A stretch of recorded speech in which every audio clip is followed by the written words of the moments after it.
Serbisyo Caravan ang ibinida ng mga kapulisan ng 3rd Platoon 401st Maneuver Company ng Regional Mobile Force Battalion sa mga residente ng Barangay Kalumpang, Quezon, Palawan. Yan ang balitang hatid ni Patrolwoman Dara Falogme. Naghandog ng serbisyo karaban ang mga kapulisan ng 3rd Platoon 41st B Maneuver Company RMFB sa ilalim ng pamumuno ni Police Captain Marvin L. Estigoy, Officer in Charge sa Barangay Kalumpang, Quezon, Palawan.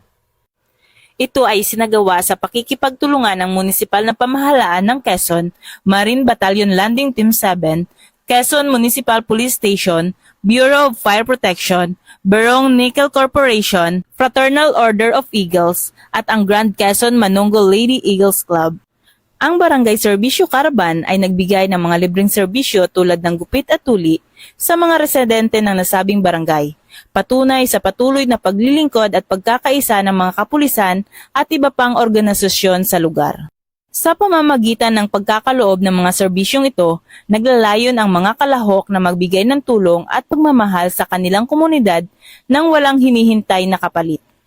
Ang aktibidad na ito ay nagpapakita ng diwa ng bayanihan at pagkakaisa na nagpapatibay sa mga ugnayan sa kanilang nasasakupan at nagpapalakas sa kanilang samahan bilang isang komunidad. Ipinapakita rin ito ang importansya ng pagkakaroon ng mga ganitong proyekto sa pagpapalakas ng kapayapaan, kaunlaran at pag-unlad ng bawat mamamayan sa Barangay Kalumpang. Mula dito sa Calapan City, Oriental, Mindoro, ako ang inyong PNN correspondent, Patrolwoman Dara Falogme, alagad ng batas, tagataguyod ng balitang pulis. Maraming salamat, Patrolwoman Falogme.